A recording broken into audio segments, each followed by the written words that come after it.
Au nom du Père et du Fils et du Saint-Esprit. Amen. Loué soit Jésus-Christ, bien-aimé de Dieu.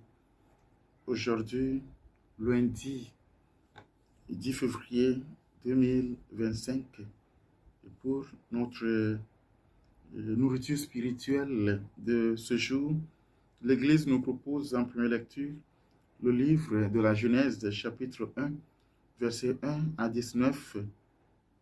Nous chantons avec le psaume 104. L'évangile vient de Saint Marc, chapitre 6, verset 53 à 56. Je voudrais méditer avec vous sur l'évangile de ce jour. Dans l'évangile de ce jour, il est question de la guérison opérée par notre Seigneur Jésus-Christ. Jésus qui a opéré la guérison.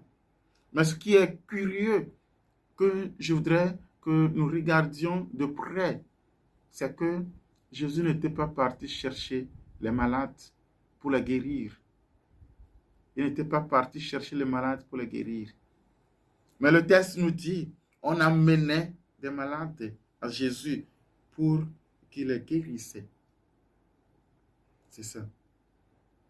Ce texte veut nous dire que quelle que soit la bonté de Dieu pour nous sauver, pour nous délivrer, nous devons faire notre part. Nous devons faire un effort constatable. Un effort constatable. Sinon, on sera des chrétiens. Bon, peut-être on va mourir, aller au ciel après, mais des chrétiens fauchés sur la terre. Des chrétiens miséreux sur la terre. Oui, nous devons faire notre part. Nous devons faire notre part. Et ce que tu dois faire, ça doit être constatable par toi-même, par des gens. C'est comme on va au boulot. Chaque matin, les gens de ta maison constatent que tu sors de la maison. Tu vas où? Tu vas quelque part pour être payé à la fin du mois. Pour être payé. Oui. Donc, tout ce que nous demandons à Dieu, c'est le gain que nous voulons auprès de Dieu. La guérison, c'est un gain. Je demande que Dieu me donne quelque chose. C'est comme je demande que l'État me donne quelque chose à la fin du mois parce que je sors pour le travail. Qu'est-ce que tu fais d'une manière concrète pour être délivré, pour être béni, pour être restauré? Nous devons poser des pas. Et comment poser ces pas? D'abord, avoir une intention claire, une idée claire. C'est étonnant, mais des fois, quand vous voulez prier pour des gens, vous leur demandez, qu'est-ce que vous voulez? Ils commencent par réfléchir. Ils commencent par réfléchir. Ça veut dire qu'il n'y a pas une idée claire. Les gens disent, je veux la paix. Et je veux la paix. C'est quelque chose qui donne la paix. On ne peut pas avoir la paix dans sa vie s'il n'y a rien dans sa vie.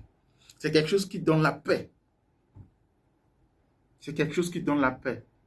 C'est ce qu'il faut demander d'une manière claire. Je veux la joie dans ma vie. C'est quelque chose qui donne la joie. C'est ça qu'il faut demander. Il faut être clair dans cette demande. Faire sa part, c'est de réfléchir et avoir ce qu'on veut d'une manière claire. Que Dieu nous donne la force, la grâce de comprendre ces réalités, surtout ce que l'évangile de ce jour nous montre. On amenait des malades. Que Dieu Tout-Puissant nous donne la grâce nécessaire de comprendre que nous devons faire notre part. Qu'il nous montre ce qu'il faut faire concrètement. Parce que la lettre aux Romains, chapitre 8, verset 26, nous dit, en tant qu'humains, nous ne savons pas prier comme il faut. Nous ne savons pas prier comme il faut. Que Dieu vienne à notre secours, au nom du Père, du Fils et du Saint-Esprit. Amen.